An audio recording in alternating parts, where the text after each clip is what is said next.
CHAPTER IX.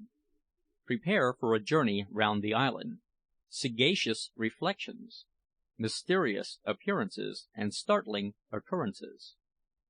Scarcely had the sun shot its first ray across the bosom of the broad Pacific when Jack sprang to his feet, and hallooing in Peterkin's ear to awaken him, ran down the beach to take his customary dip in the sea. We did not, as was our wont, bathe that morning in our water garden, but in order to save time, refreshed ourselves in the shallow water just opposite the bower. Our breakfast was also despatched without loss of time, and in less than an hour afterwards all our preparations for the journey were completed.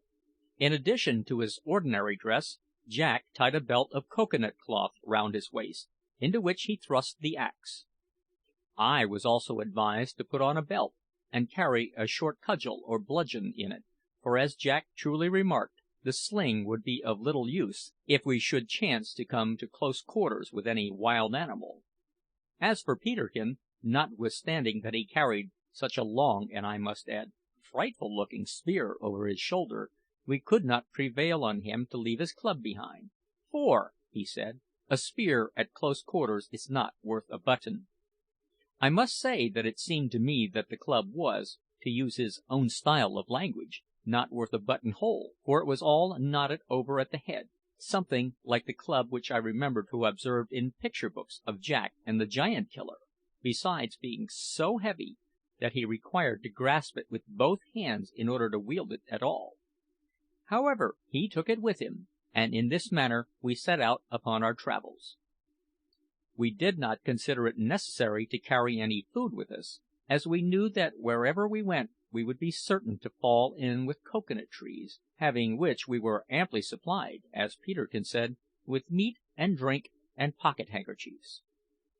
I took the precaution, however, to put the burning glass into my pocket, lest we should want fire. The morning was exceedingly lovely. It was one of that very still and peaceful sort which made the few noises that we heard seem to be quiet noises. I know of no other way of expressing this idea.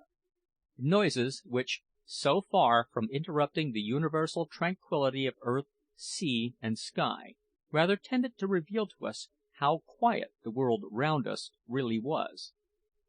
Such sounds as I referred to were the peculiar melancholy, yet it seemed to me cheerful, plaint of sea birds floating on the glassy waters or sailing in the sky; also the subdued twittering of little birds among the bushes, the faint ripples on the beach, and the solemn boom of the surf upon the distant coral reef.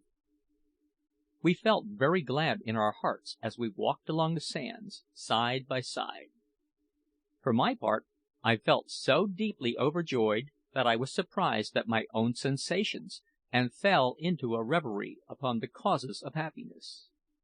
I came to the conclusion that a state of profound peace and repose, both in regard to outward objects and within the soul, is the happiest condition in which man can be placed; for although I had many a time been most joyful and happy when engaged in bustling, energetic, active pursuits or amusements, I never found that such joy or satisfaction was so deep or so pleasant to reflect upon as that which I now experienced.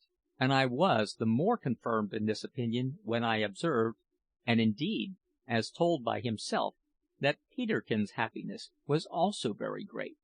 Yet he did not express this by dancing, as was his wont, nor did he give so much as a single shout, but walked quietly between us, with his eyes sparkling and a joyful smile upon his countenance. My reader must not suppose that I have thought all this in the clear and methodical manner in which I set it down here. These thoughts did indeed pass through my mind, but they did so in a very confused and indefinite manner, for I was young at the time, and not much given to deep reflections. Neither did I consider that the peace whereof I write is not to be found in this world, at least in its perfection, although I have since learned that, by religion, a man may attain to a very great degree of it. I have said that Peterkin walked along the sands between us. We had two ways of walking together about our island. When we travelled through the woods, We always did so in single file, as by this method we advanced with greater facility, the one treading in the other's footsteps. In such cases Jack always took the lead, Peterkin followed, and I brought up the rear. But when we travelled along the sands, which extended almost in an unbroken line of glistening white round the island, we marched abreast, as we found this method more sociable and every way more pleasant.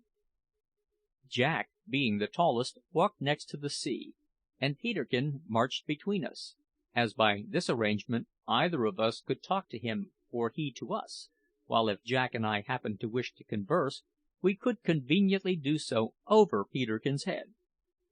Peterkin used to say, in reference to this arrangement, that had he been as tall as either of us, our order of march might have been the same; for as Jack often used to scold him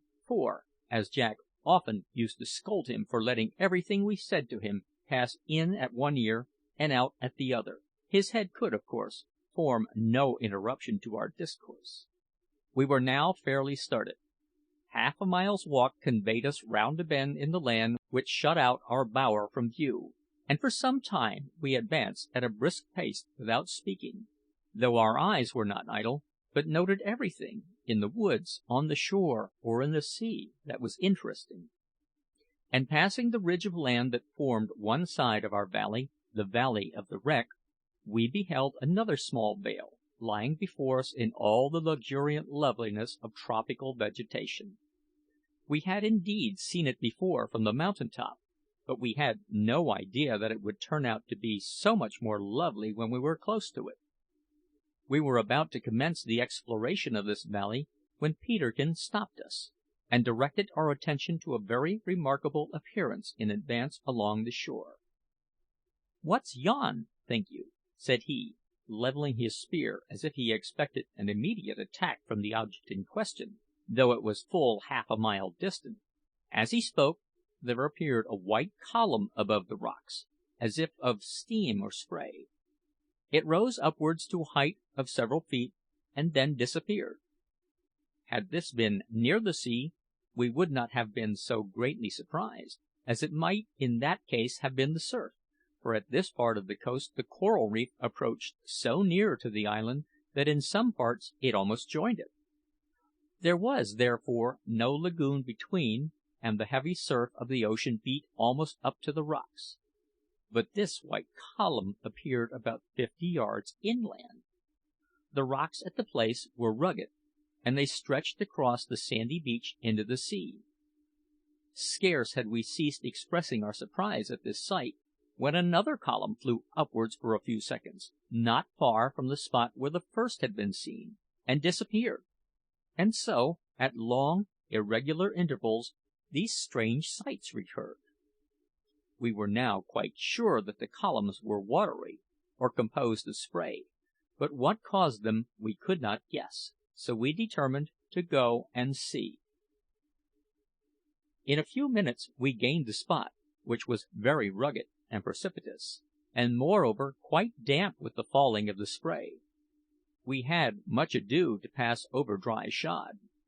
The ground also was full of holes here and there. Now, while we stood anxiously waiting for the reappearance of these waterspouts, we heard a low rumbling sound near us, which quickly increased to a gurgling and hissing sound, and a moment afterwards a thick spout of water burst upwards from a hole in the rock and spouted into the air with much violence, and so close to where Jack and I were standing that it nearly touched us.